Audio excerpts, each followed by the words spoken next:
നമസ്കാരം. കേന്ദ്ര ആവിഷ്കൃത പദ്ധതിയായ PM ശ്രീ പദ്ധതിയുമായി ബന്ധപ്പെട്ട് സംസ്ഥാനത്ത് ഉടലെടുത്ത വിവാദം, ഭരണപരമായിട്ടുള്ള നടപടിക്രമങ്ങളുടെ ലംഘനം, രാഷ്ട്രീയപരമായിട്ടുള്ള ധാർമ്മികതയുടെ തകർച്ച, ഭരണസഖ്യത്തിൻ്റെ ആഭ്യന്തര ഭിന്നതകൾ എന്നിവയിലേക്ക് വിരൽ ചൂണ്ടുന്ന അതീവ ഗുരുതരമായിട്ടുള്ള വിഷയമാണ്. മുഖ്യമന്ത്രി പിണറായി വിജയനും കേന്ദ്രത്തിലെ BJP നേതാക്കളും മാത്രം പങ്കെടുത്ത ഒരു രഹസ്യ കരാറിലൂടെയാണ് പദ്ധതി സംസ്ഥാനം നടപ്പിലാക്കാൻ തീരുമാനിക്കപ്പെട്ടതെന്നാണ് പ്രധാനമായിട്ടും ഉയരുന്ന ആരോപണം. ഇവിടെ ഭരണനിർവഹണത്തിൻ്റെ അടിസ്ഥാന തത്വങ്ങളിലൊന്നായ മന്ത്രിസഭയുടെ കൂട്ടുത്തരവാദിത്വം പൂർണ്ണമായിട്ടും ഇവിടെ നിരാകരിക്കപ്പെട്ടിരിക്കും. ഒരു സർക്കാരിനെ സംബന്ധിച്ച് കൂട്ടുത്തരവാദിത്വം നഷ്ടപ്പെട്ടാൽ ആ മന്ത്രിസഭ രാജിവെച്ച് ഒഴിയണം എന്ന സൈദ്ധാന്തിക നിലപാടാണ് CPM ഉൾപ്പെടെയുള്ള കമ്മ്യൂണിസ്റ്റ് പ്രസ്ഥാനങ്ങൾ കാലങ്ങളായിട്ട് ഉയർത്തിപ്പിടിച്ചിരുന്നത്. എന്നാൽ ഇപ്പോൾ സ്വന്തം ഭരണത്തിൽ ആ തത്വം ലംഘിക്കപ്പെട്ടിട്ടും രാഷ്ട്രീയപരമായോ ഭരണപരമായോ പ്രതികരിക്കാൻ കഴിയാത്ത ഒരു പ്രതിസന്ധി ഘട്ടത്തിലാണ് ഭരണപക്ഷവും മന്ത്രിസഭയും ഇപ്പോൾ എത്തി നിൽക്കുന്നത്. ഈ പദ്ധതിയുമായി ബന്ധപ്പെട്ട് നടന്ന മുഴുവൻ നീക്കങ്ങളും അതീവ രഹസ്യ സ്വഭാവത്തോടെയാണ് പൂർത്തിയാക്കിയത്. ഉന്നത ഉദ്യോഗസ്ഥരെ മാത്രം ഉപയോഗിച്ച് പദ്ധതിയുടെ പ്രാഥമിക ഘട്ടങ്ങളും കരാർ ഒപ്പിടൽ നടപടികളും പൂർത്തിയാക്കിയ മുഖ്യമന്ത്രി പിണറായി വിജയൻ ഈ വിഷയത്തിൽ സ്വന്തം പാർട്ടിയെയും മന്ത്രിസഭയെയും പൂർണ്ണമായിട്ടും ഇരുട്ടിൽ നിർത്താൻ തീരുമാനിക്കുകയായിരുന്നു. ഗൾഫ് യാത്രയ്ക്ക് പോകുന്നതിന് തൊട്ടു മുൻപായിട്ട് രഹസ്യമായി തന്നെ ഈ പദ്ധതിക്ക് അംഗീകാരം നൽകിയ മുഖ്യമന്ത്രി പ്രത്യക്ഷത്തിൽ കമ്മ്യൂണിസ്റ്റ് പ്രസ്ഥാനത്തിൻ്റെ പരമ്പരാഗതമായിട്ടുള്ള നിലപാടുകൾക്ക് വിരുദ്ധമായി നരേന്ദ്രമോദിയുടെയും സംഘപരിവാറിൻ്റെയും താല്പര്യങ്ങൾക്ക് വഴങ്ങിക്കൊടുക്കുകയായിരുന്നു. ഈ ഒരു വിമർശനമാണ് ഇപ്പോൾ ശക്തമായിരിക്കുന്നത്. വിദ്യാഭ്യാസ സെക്രട്ടറിയെ മാത്രം ഒപ്പിടാൻ ചുമതലപ്പെടുത്തിയത് ഒരു ജനാധിപത്യ ഭരണകൂടത്തിൽ തികച്ചും അസാധാരണമായിട്ടുള്ള ഒരു നടപടിയാണ്. മന്ത്രിസഭാ തലത്തിൽ ഒരു ചർച്ച പോലും നടക്കാതെ ഇത്തരമൊരു സുപ്രധാന തീരുമാനം കൈക്കൊണ്ടത് ഭരണപരമായിട്ടുള്ള ധിക്കാരമായി തന്നെ കണക്കാക്കപ്പെടുന്നു. വിദ്യാഭ്യാസ മന്ത്രി V. ശിവൻകുട്ടിക്ക് ഈ വിഷയത്തിൽ മുൻകൂട്ടി അറിവുണ്ടായിരുന്നില്ലെങ്കിൽ സ്വന്തം വകുപ്പുമായി ബന്ധപ്പെട്ട അതിസുപ്രധാനമായിട്ടുള്ളൊരു കരാർ രഹസ്യമായി ഒപ്പിട്ട നടപടിയിൽ പ്രതിഷേധിച്ച് അദ്ദേഹം മന്ത്രിസ്ഥാനം രാജിവെച്ച് ഒഴിയേണ്ടതായിരുന്നു. ആത്മബോധവും അതോടൊപ്പം തന്നെ രാഷ്ട്രീയപരമായിട്ടുള്ള അന്തസ്സും കാത്തുസൂക്ഷിക്കുന്ന ഏതൊരു മന്ത്രിയും ചെയ്യേണ്ട നടപടി അതാണ്. എന്നാൽ മുഖ്യമന്ത്രിയുടെ ഈ ഏകാധിപത്യപരമായിട്ടുള്ള സമീപനത്തിനെതിരെ പ്രതികരിക്കാൻ കഴിവോ ധാർമ്മികമായിട്ടുള്ള ശേഷിയോ സംസ്ഥാനത്തെ മന്ത്രിമാർക്ക് ഒരാൾക്ക് പോലും ഇല്ല എന്ന ആരോപണം ശക്തമായി ഉയർന്നു വരുന്നു. അഴിമതി ആരോപണങ്ങൾ നേരിടുന്ന ഒരു മുഖ്യമന്ത്രിയുടെ കീഴിൽ രാഷ്ട്രീയമായിട്ടുള്ള താല്പര്യങ്ങൾക്കും അധികാരങ്ങൾക്കും വേണ്ടി മാത്രം മന്ത്രിമാർ പദവിയിൽ തുടരുന്നത് ഒരുതരം രാഷ്ട്രീയപരമായിട്ടുള്ള അടിമത്തമായി തന്നെ വിമർശകർ വിലയിരുത്തുന്നു. ഇവിടെ മന്ത്രിമാർക്ക് സ്വയം തീരുമാനമെടുക്കാൻ കഴിയാത്ത ഈ ഒരു അവസ്ഥ കേരളത്തിലെ ഭരണകക്ഷിയുടെ ആഭ്യന്തര രാഷ്ട്രീയത്തിൻ്റെ ദുർബലതയാണ് അത് തുറന്നു കാട്ടുന്നത്. കേന്ദ്രാവിഷ്കൃത പദ്ധതിയിൽ സർക്കാർ ഒപ്പിട്ട വിവരം അതീവ രഹസ്യമായി തന്നെ സൂക്ഷിച്ച നടപടി ഭരണഘടനയുടെയും അതോടൊപ്പം തന്നെ ജനാധിപത്യ സംവിധാനത്തിൻ്റെയും അന്തസത്തയ്ക്ക് വിരുദ്ധമാണ്.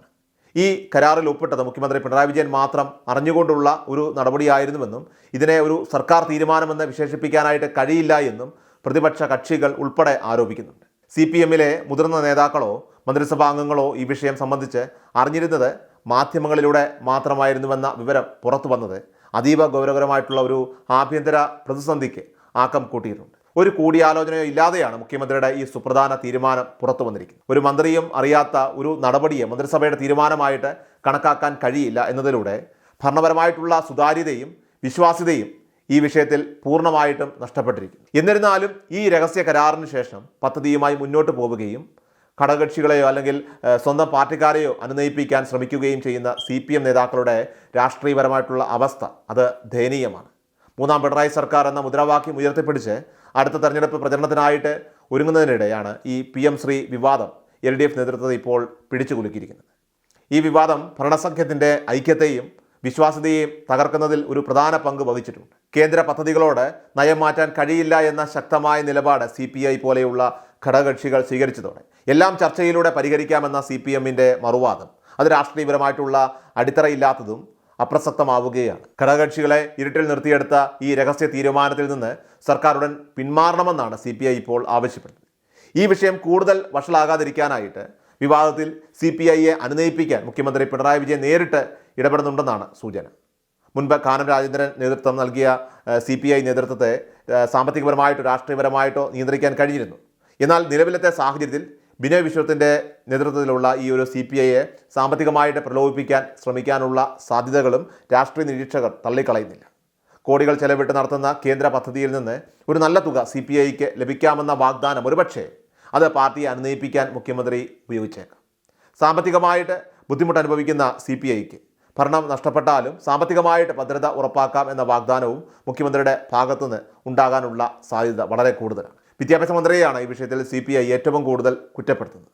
എന്നിരിക്കെ അതേ മന്ത്രിയെ തന്നെ സമവായ നീക്കങ്ങൾക്കായിട്ട് ചുമതലപ്പെടുത്തുന്നതിലൂടെ CPM ഈ പ്രശ്നത്തെ കച്ചവട കണ്ണിലൂടെ മാത്രമാണ് കാണുന്നതെന്ന വിമർശനവും ഇപ്പോൾ ശക്തമാകുന്നു. ഒക്ടോബർ 10 കേന്ദ്ര ആഭ്യന്തരമന്ത്രി അമിത്ഷായുമായും പ്രധാനമന്ത്രി നരേന്ദ്രമോദിയുമായും ചർച്ച നടത്തിയ ശേഷം ഒക്ടോബർ 16 പരസ്പര അംഗീകാരം നേടുകയും 23 കരാറിൽ ഒപ്പിടുകയും ചെയ്തു. എന്നാൽ ഇതിന് തൊട്ടു മുൻപായിട്ട് 22-ാം തീയതി നടന്ന മന്ത്രിസഭാ യോഗത്തിൽ ഈ സുപ്രധാന വിഷയം ചർച്ച ചെയ്യാൻ തയ്യാറാകാതിരുന്നത് ഭരണപരമായിട്ടുള്ള ഗുരുതരമായിട്ടുള്ള ഒരു വീഴ്ചയാണ്. കൂട്ടുത്തരവാദിത്വം പൂർണ്ണമായിട്ട് നഷ്ടപ്പെട്ട ഈ സാഹചര്യം ഒരു നിമിഷം പോലും അധികാരത്തിൽ തുടരാൻ ഈ സർക്കാരിന് അർഹതയില്ലെന്ന് തെളിയിക്കുന്ന ഒന്ന് തന്നെയാണ്. ഈ രഹസ്യ നീക്കങ്ങൾ പുറത്തു വന്നതോടുകൂടി CPI മന്ത്രിമാർ രാജിവെക്കാനുള്ള സാധ്യത ഏറി വന്നിരിക്കുന്നു. എന്നാൽ പ്രതിപക്ഷത്തിൻ്റെ ശക്തമായ വിമർശനങ്ങൾക്കൊപ്പം സ്വന്തം പാർട്ടി പ്രവർത്തകർക്കിടയിലും മുഖ്യമന്ത്രിക്ക് വലിയ പ്രതിസന്ധിയാണ് ഇപ്പോൾ നേരിടുന്നത്. CPIയെ മാത്രം ബലിയാടാക്കാതെ ഈ ഗുരുതരമായിട്ടുള്ള പ്രതിസന്ധിക്ക് കാരണക്കാരനായ മുഖ്യമന്ത്രി പിണറായി വിജയൻ തന്നെ രാജിവെച്ച് മാതൃക കാട്ടണം എന്ന ആവശ്യം പാർട്ടി പ്രവർത്തകർക്കിടയിൽ പോലും ഇപ്പോൾ ശക്തമാണ്. ഭരണസഖ്യത്തിനുള്ളിലെ ഈ ആഭ്യന്തര കലഹം അത് LDF സർക്കാരിൻ്റെ വിശ്വാസ്യതയെയും ഭാവിയെയും ചോദ്യം ചെയ്യുന്ന വിധത്തിൽ വളർന്നു കഴിഞ്ഞിരിക്കുകയാണ്. ഇനിയുള്ള ദിവസങ്ങളിൽ ഈ രാഷ്ട്രീയ പ്രതിസന്ധിക്ക് എന്ത് പരിഹാരമാണ് ഉണ്ടാകുക എന്നതിനെ ആശ്രയിച്ചിരിക്കും കേരള രാഷ്ട്രീയത്തിൻ്റെ ഭാവി എന്ന് പറയുന്നത് തന്നെ.